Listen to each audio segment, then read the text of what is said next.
말라기 1장 1절 우리 한 절 다 같이 합독하도록 하겠습니다. 시작. 여호와께서 말라기를 통하여 이스라엘에게 말씀하신 경고라. 아멘.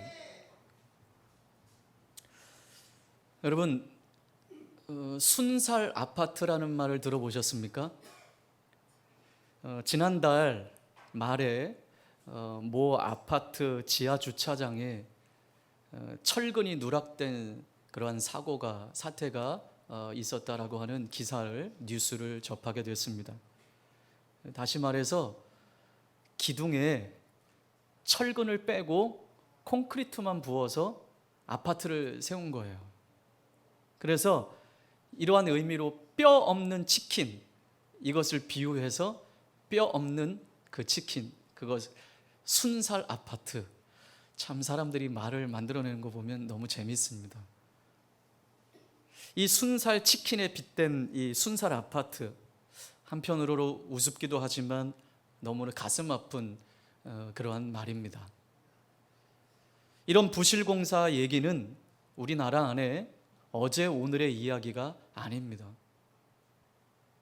지금까지 우리나라 안에 이 부실공사로 인한 많은 사건들을 접하고 뉴스로 접했습니다. 그런데도 불구하고 점점 나아지고 좋아지는 것이 아니고 나아지지 않는 이러한 모습들을 우리가 보게 되죠. 가장 단단하게 세워져야 할 철근 콘크리트 기둥이 철근을 빼고 콘크리트만 부어서 그것이 무너지고 주차장이 무너지고 하는 것들을 볼 때 안전은 뒷전이고 항상 어떻게 하면 이윤을 남길 수 있을까? 이런 것에 온 세상이 혈안이 되어 있습니다. 만몬에게 붙잡혀 있어서 어떻게 하면 우리가 손해보지 않을까? 근데 여러분, 지금 우리가 사는 우리 집들도요, 지금 현재 지어지고 있는 아파트들도요, 철근이 100이 들어가야 한다면 거의 대부분이 80%만 들어간다고 그래요. 좋은 집에 살고 계시는 거예요. 자, 그런데 저는 이러한 뉴스를 지난달 말에 접하면서 어떻게 저럴 수 있을까? 1, 2층도 아니고 수십 층씩 올라가는 그런 아파트 안에 이렇게 부실하게 공사가 되어질까? 이러한 눈에 보이는 우리의 현실의 부실 공사를 생각할 때 우리 영적인 부실함을 우리가 묵상하게 되었습니다.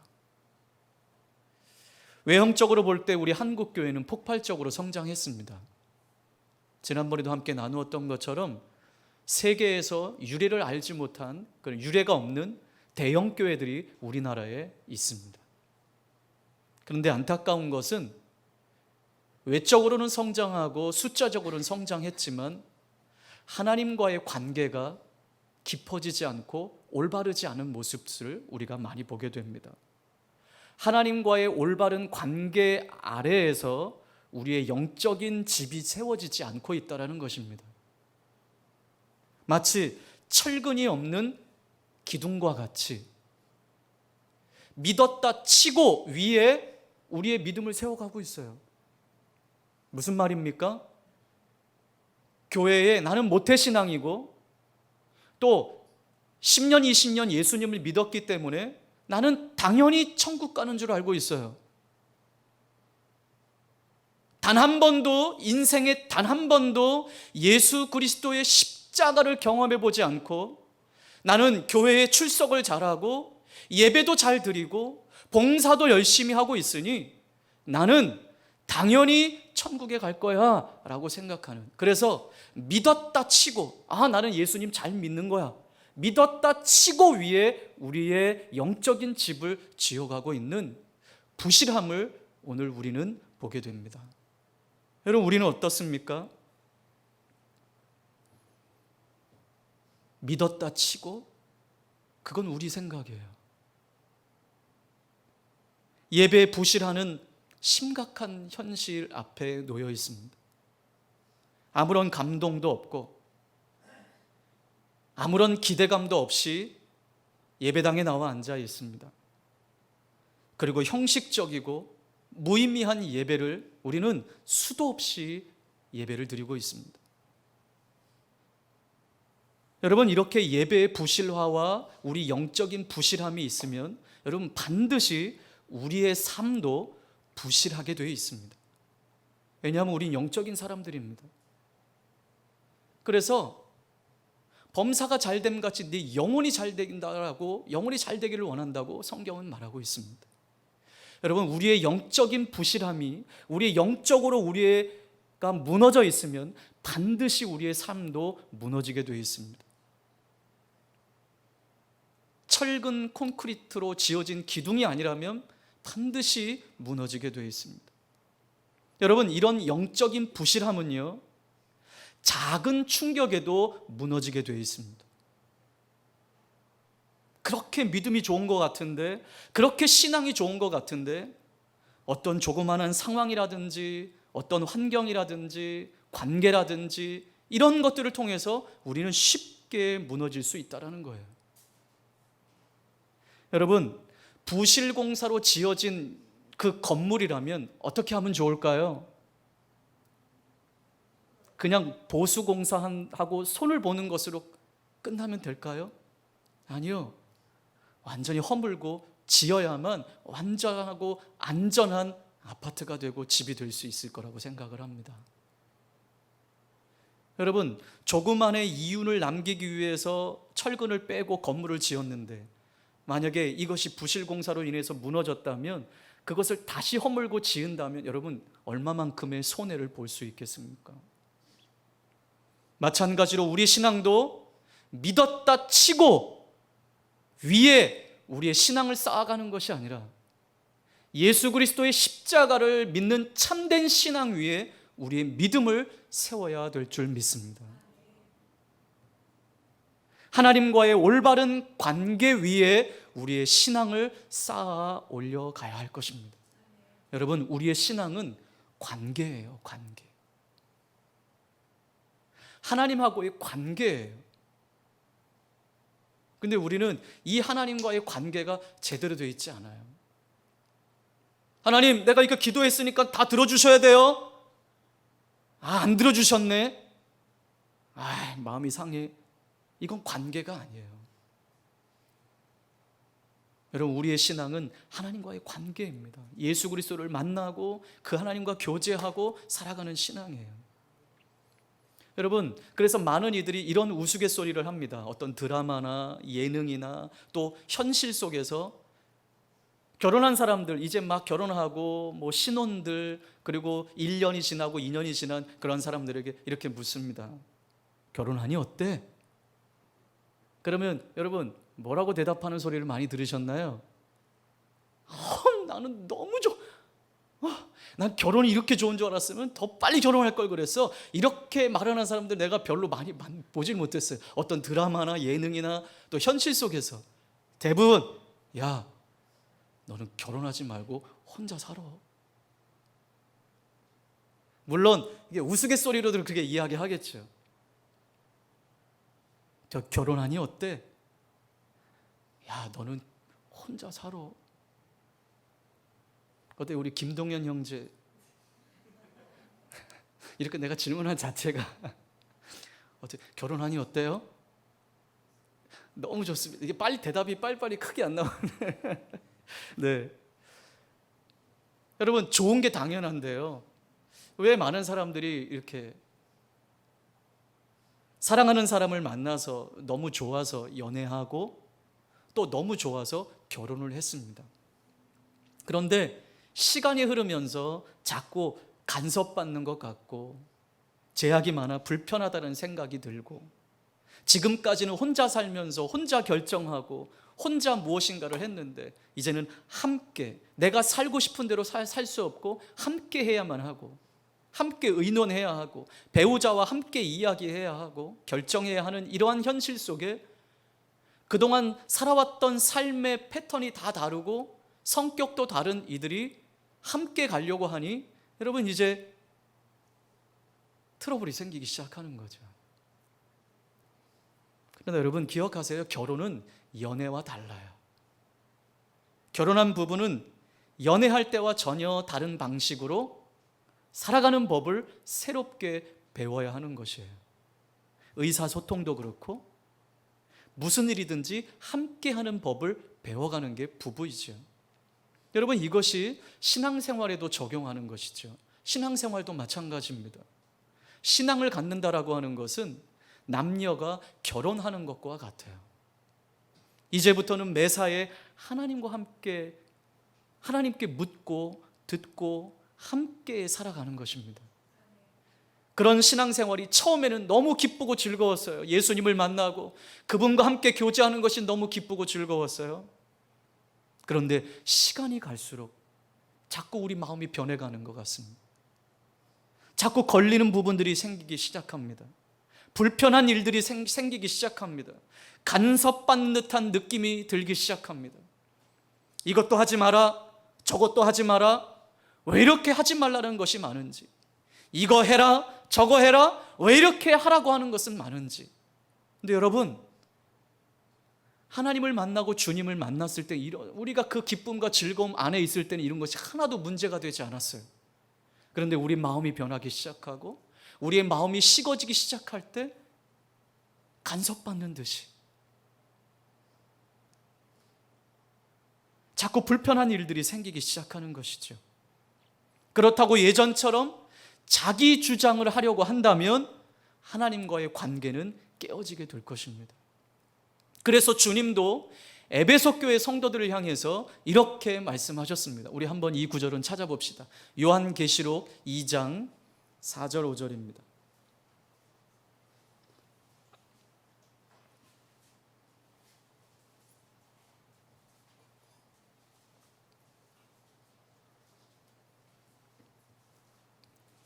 요한계시록 2장 4절 5절 시작. 그러나 너를 책망할 것이 있나니 너의 처음 사랑을 버렸느니라. 그러므로 어디서 떨어졌는지를 생각하고 회개하여 처음 행위를 가지라. 만일 그리하지 아니하고 회개하지 아니하면 내가 네게 가서 네 촛대를 그 자리에서 옮기리라. 아멘. 여러분, 처음 마음을 꾸준히 계속해서 유지한다라고 하는 것은 참 어려운 일입니다. 남녀 간의 사랑도 그렇지만 주님을 향한 뜨거운 열정과 사랑, 그 마음 끝까지 유지할 수만 있다면 연애는 얼마나 좋겠습니까? 그런데 안타깝게도 누구도 예외 없이 시간이 지나면 변질된다라는 데 문제가 있습니다. 처음 마음을 잃어버린다라는 데 문제가 있습니다. 우리 선생님들 처음 교사가 돼서 초등학교에 발령을 받고 중학교, 고등학교에 발령을 받고 처음 나갔을 때 나는 이 아이들 너무 사랑해야지. 내가 이 아이들 정말 마음에 품고 사랑해야지. 그런데 현실은 시간이 지나다 보면 이 마음이 점점 사그라들 때가 있어요. 학부모들의 민원과 여러 가지 많은 업무와 그래서 온전히 아이들에게 마음을 쏟을 수 없는 그러한 상황들 앞에 처음 마음이 자꾸 식어져요. 내가 이렇게 할 필요가 있나? 내가 이렇게 사랑을 쏟을 필요가 있나? 돌아오는 것은 나를 향한 민원뿐인데. 자, 우리 신일수 형제도 이제 경찰이 돼서 이제 경찰 훈련을 받고 있는데 멋진 제복을 입고 나도 그냥 멋지게 한번 살아봐야겠다 했는데 막 어려운 상황들이 생기고 그러면 다른 직업을 찾아볼까? 여러분, 이럴 수 있죠. 여러분, 이러한 처음 마음들, 여러분, 우리는 가정 안에, 부부 안에 이 처음 마음을 유지하고 계십니까? 우리 교회를 향한 이 마음을, 여러분, 처음 마음을 유지하고 계십니까? 하나님을 향한 처음 마음들을 유지하고 계십니까? 혹 우리 마음이 변했다면, 우리 마음이 식어졌다면 처음 만남과 마음을 다시 한번 되돌아봐야 할 줄 믿습니다. 그래서 오늘 주님이 말씀하셨어요. 오늘 5절 말씀에 보니까 어디서 떨어졌는지를 생각해보라 라는 거예요. 너희 처음 사랑을 버렸는데 이 사랑이 어디서부터 떨어졌는지를 한번 기억해 보라는 거예요. 생각해 보라는 거예요. 아까도 잠깐 이야기했지만 연인들이 처음 만났을 때 얼마나 좋았습니까? 처음 만나서 연애할 때 여러분 얼마나 좋았습니까? 둘이 뭐 큰 거 아니더라도 작은 것을 먹더라도 너무 좋았지 않았습니까? 연애 시절, 결혼까지 얼마나 귀한 시간들이었습니까? 우리 부부 생활을 이 말씀에 적용해 본다면 어디서부터 우리의 마음이 변화되고 떨어졌는지를 한번 기억해 보라는 거예요. 생각해 보라는 것이죠. 여러분, 우리 교회에 오늘 우리 양가천 형제처럼 교회에 처음으로 등록했을 때가 있었을 거예요. 여러분, 우리 교회에 어떠한 마음으로 오셨습니까? 혹 우리 교회를 향한 마음이 식어지고 변질됐다면 처음 우리 교회에 와서 예배드렸던 그때를 기억해 내십시오. 다시 생각해 내십시오. 그 좋았던 때, 우리 교회에 와서 함께 신앙생활하고 예배하고 했던 그 좋았던 때를 다시 기억해 내라는 것입니다. 예수님을 처음 만났을 때 그 감격과 그 순수함을 다시 기억해 내라는 것입니다. 하나님을 향한 마음이 변했다면, 아니요, 내가 변한 것뿐이지 하나님은 변한 것이 없었어요. 예수님을 처음 만났을 때 그 감격과 순수함을 계속 유지만 할 수 있다면, 지킬 수만 있다면 얼마나 좋겠습니까? 그러나 신앙도 왜곡되고 변질됩니다. 이때 우리는 오늘 예수님의 말씀처럼, 주님의 권면처럼 처음 마음을 다시 회복해야만 합니다. 주님은 우리에게 어디에서 떨어졌는지 기억해내고 회개하여 내가 처음 했던 일을 다시 하라라고 말씀해 주셨습니다. 여러분, 오늘 제가 이렇게 오늘 본문과는 말라기서를 시작하면서 이런 이야기를 쭉 지금 계속하는 이유는 오늘 말라기가 우리에게 말씀하시는 말씀이 바로 이 말씀인 거예요.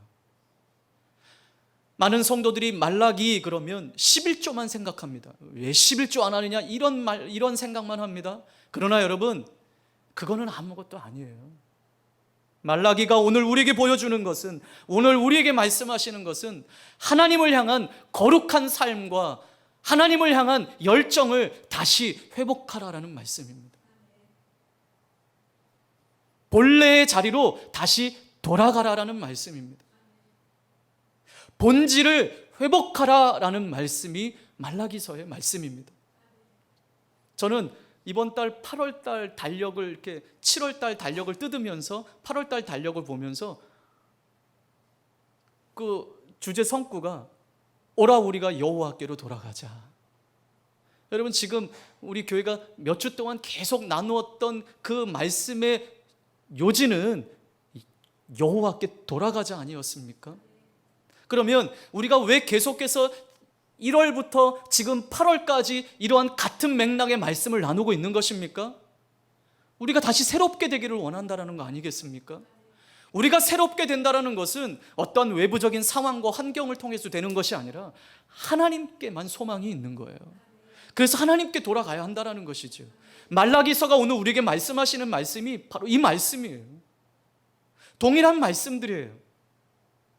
본질로 돌아가자, 본래의 자리로 돌아가자라는 말씀을 우리에게 주고 계시는 것이죠. 자, 그래서 이제 앞으로 몇 주 동안 계속 우리는 이 말라기의 말씀을 같이 나눌 거예요. 오늘 이 첫 번째 주일을 맞이해서 서론의 말씀을 함께 나누고 있는 것입니다. 그렇다면 말라기서의 전체 내용을 우리가 이해하기 위해서는 당시의 시대적 상황과 역사적인 상황을 우리가 이해할 필요가 있습니다. 오늘 이 말라기의 배경, 이 말라기를 쓰는 이 배경은 당시 여러분 이스라엘 백성들이 하나님 말씀을 떠나 살 때에 하나님의 채찍질로 인해서, 하나님의 징계로 인해서 바벨론으로 포로로 끌려갈 수밖에 없는 인생들이었어요. 그런데 하나님의 은혜로 그 포로 기간 생활이 다 끝나고 이제 포로 생활을 마치고 첫 번째 귀향민들이 538년에 첫 번째로 예루살렘에 귀향하게 되었습니다. 그들이 예루살렘에 도착했을 때에는 정말 그 나라 형편, 고향 땅이 형편없는 상황들이었어요. 그 유다 땅이 영토가 30km 곱하기 40km, 그러니까 아주 작은 땅이었죠. 인구는 약 15만 명에 불과했습니다. 이들은 바벨론 포로 생활을 정리하고 고향 땅으로 돌아오기만 한다면 당장 하나님의 축복이 임할 것이라는 기대감이 있었어요. 야, 이제 우리가 포로 생활을 마치고 고향으로 돌아가면 하나님이 우리를 물 붓듯이 복을 내려주실 거야. 이런 기대감을 가지고 고향 땅으로 돌아왔어요. 근데 웬걸요? 돌아온 귀향민들의 그 현실은 하나님의 축복이 아니라 이들을 기다리고 있었던 것은 생존을 위협할 만큼 어려운 고난이 이들을 앞에 놓여 있었습니다. 귀향민들이 예루살렘에 도착하자 주변에 살고 있던 민족들은요, 그들을 반겨주기는커녕 잘 돌아왔습니다, 반겨주기는커녕 이들을 조직적으로 협박하며 어렵게 했습니다. 예루살렘 성전과 무너졌던 성벽을 재건하는 일도 쉬운 일이 아니었어요. 주변 민족들이 가장 큰 걸림돌이었어요. 성전을 짓고 성벽을 짓는 이 일을 계속해서 방해하는 거예요. 또 성전을 다시 재건한 후에도 여전히 변함이 없었어요. 하나님의 무너졌던 성전을 짓고 우리가 이곳에서 예배한다면 새로워질 거야, 복을 내려주실 거야. 그러나 이렇다 할 진전된 상황은 없었어요. 경제적인 여건은 날이 갈수록 어려워졌어요. 여러분, 우리 한번 묵상해 봅시다. 정말 어려운 포로 생활을 마치고 우리가 고향 땅으로 돌아왔어요. 그런데 우리를 반기는 사람은 별로 없어요. 우리의 고향 땅은 처참히 무너져 있어요.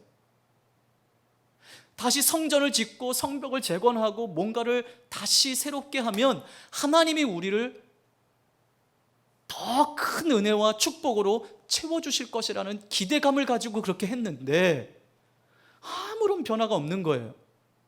그럼 여러분의 마음이 어떻겠습니까? 여러분, 이런 어려운 현실적인 상황 앞에 유다 백성들은 소외감을 느끼고 하나님을 향한 배신감을 느끼고 회의감마저 그들에게는 들게 되었습니다.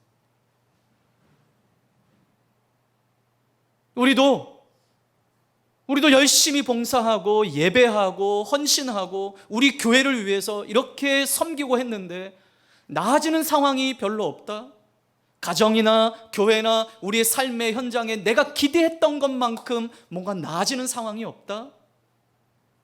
그럴 때 우리도 이 유다 백성들과 같이 하나님을 향한 회의감이 들 수 있을 거예요. 그래서 이 유다 백성들은요, 하나님 앞에 제사를 드리는데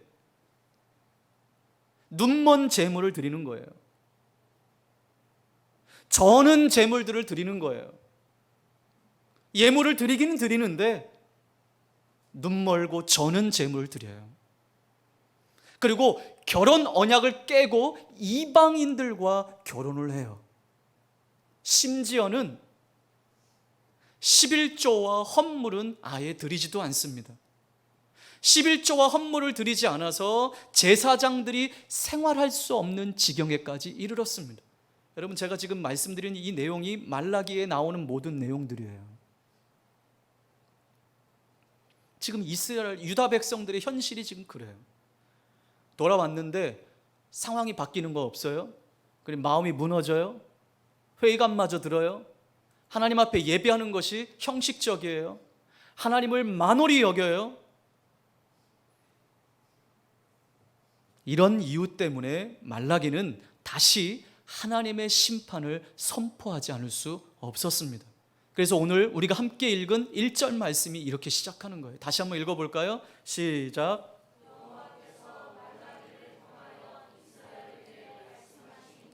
아멘. 여호와께서 말라기를 통하여 누구에게? 네, 믿지 않는 이방인들에게 경고의 말씀을 선포하는 게 아니에요. 믿는 당신의 백성들에게 지금 이 경고의 말씀을 하고 있는 거예요. 말라기는 이 경고의 말씀이라고 칭한 후에 이스라엘 공동체를 향해서 쭉 이제 말라기를 통해 선포하기 시작합니다. 그들의 문제점 하나하나, 그들의 죄악상 하나하나, 그 안에 11조 헌금이 들어있는 거예요. 그러니 말라기 생각해서 11조만 생각하면 안 된다는 거예요. 여기 경고의 말씀, 이스라엘에게 말씀하신 경고라라고 하는 이 경고의 원문의 말은 의미는 무게, 짐이라는 의미가 담겨져 있어요. 그래서 여러분, 하나님의 말씀은 신앙생활을, 믿음 생활을 잘하는 자들에게는 복이 되고 위로가 되겠지만, 말씀을 떠나 믿음 생활을 잘하지 못하는 자들에게는 경고, 즉 그들에게 무게로 다가오게 될 것이고 짐이 될 것이라고 말씀하고 있는 거예요. 자, 여러분은 어떻습니까? 하나님의 말씀이 선포되어질 때 그 말씀이 복이 되고 위로가 되십니까? 아니면 그 말씀이 무게로 짓눌려져서 짐이 되는 하나님의 말씀입니까? 여러분, 우리가 하나님 말씀대로 제대로 신앙생활을 하고 있고 올바로 생활하고 있다면 하나님께서 이 말씀을 통해 말씀대로 살아라, 말씀을 봐라, 묵상해라, 기도해라, 예배해라, 전심을 다해라, 최선을 다해라, 이런 말들이 전혀 짐으로 느껴지지 않습니다. 무게로 다가오지 않습니다. 왜요? 그렇게 살고 있기 때문에. 그럼 어떤 이들이 무게와 짐으로 다가옵니까? 그렇게 살지 못하는 자들. 그래서 오늘 이스라엘에 말씀하신 경고라라고 하는 이 경고의 말씀에는 그러한 의미가 담겨져 있습니다. 그러나 여러분, 오늘 제가 드리고 싶은 말씀은 지금이에요. 잘 들으셔야 해요. 하나님의 경고는 우리에게 무게와 짐을 주시고자 하시는 말씀과 심판의 말씀이 아니라 우리를 향한 하나님의 사랑의 메시지라는 것입니다. 하나님의 관심과 사랑을 우리에게 말씀하고 있는 거예요. 여러분, 이 경고에는 우리에게 은혜를 베푸시기를 원하시는 하나님 아버지의 마음이 담겨져 있습니다. 그래서 여러분, 이 경고는 사랑입니다. 이 경고는 다시 돌아오라라는 하나님의 메시지입니다. 거룩한 삶과 열정을 다시 회복하라라고 하시는 하나님의 메시지이십니다. 다시 본래의 자리로 돌아오라라고 하는 하나님의 부르심입니다. 하나님 아버지의 마음이에요.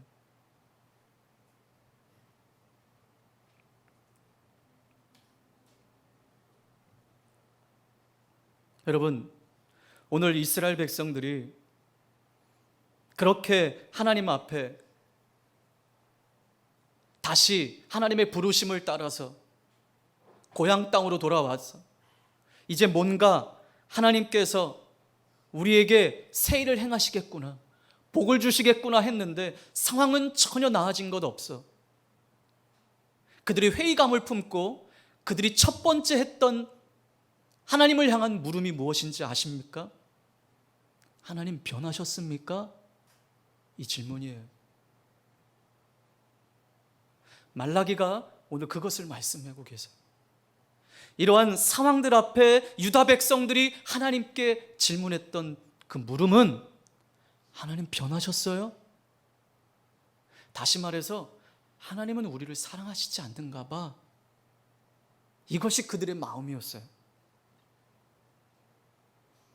여러분, 우리가 하나님이 변하셨나 봐, 하나님은 나를 사랑하지 않나 봐, 그렇게 하나님 앞에 문제 제기를 한다 할지라도 여러분, 절대로 변하지 않는 진실이 있습니다.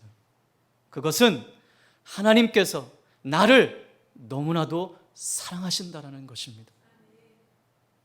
우리에 대해서 큰 관심과 사랑을 갖고 계신다라는 이 말씀, 이것은 결코 변하지 않는 진리입니다. 말라기를 통해서 선포하시는 하나님의 말씀이 바로 이 메시지예요. 하나님 변하셨나 봐. 하나님 나를 사랑하지 않으시나 봐. 이 질문 앞에 나는 너희를 사랑한다라는 것이죠. 하나님은 예나 지금이나 변함없이 우리를 사랑하고 계십니다. 수많은 관심을 우리에게 쏟고 계십니다. 하나님은 하늘의 모든 별들을 계수하시고 이름을 부르시는 하나님이십니다. 그 하나님이 오늘 우리를 부르고 계시는 거예요.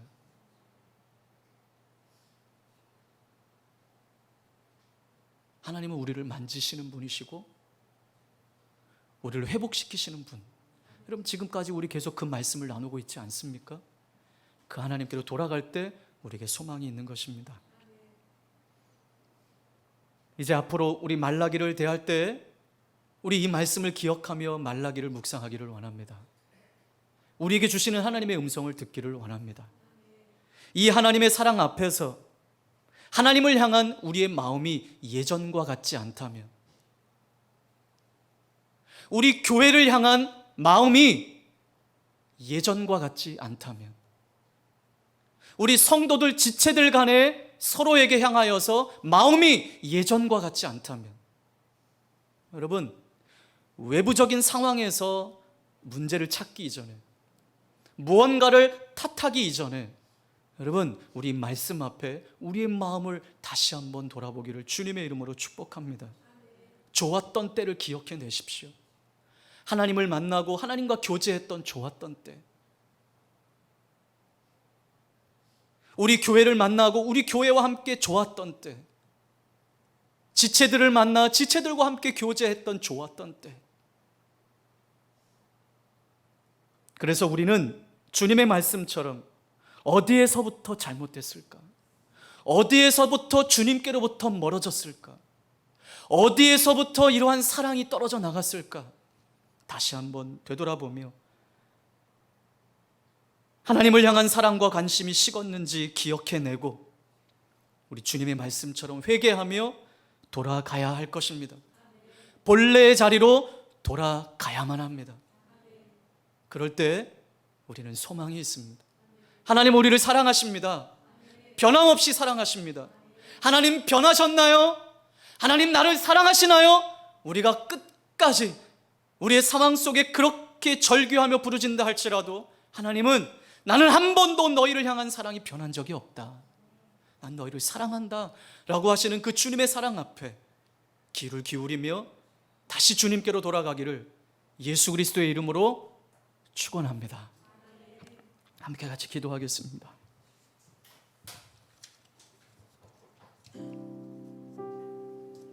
포로 생활에 돌아왔던 유다 백성들이 그들의 삶의 형편이 나아지지 않고 계속해서 어려워지는 상황 앞에 그들은 하나님은 변하셨나? 하나님 우리를 사랑하시지 않나? 회의감 속에 그렇게 질문했을 때, 그러나 하나님께서는 말라기를 통해서 나는 너희를 사랑한다고 외치고 계시는 이 말씀, 하나님 이 말씀 앞에 우리가 다시 한번 하나님을 향한 사랑을 점검하기를 원하고, 교회를 향한 사랑을 점검하기를 원하고, 지체에 대한 사랑을 점검하기를 원합니다. 하나님과 교회와 지체에 대한 사랑이, 그 마음이 예전과 같지 않다면 우리는 어디에서부터 이 마음이 식어졌는지 다시 기억해내고 좋았던 때를 기억해내고 회개하고 돌아가기로 결정합니다. 다시 본질을 회복하고 본래의 자리로 돌아가기로 결정합니다. 하나님 그렇게 다시 새롭게 해 주시옵소서. 우리 말씀을 기억하며 함께 기도하겠습니다.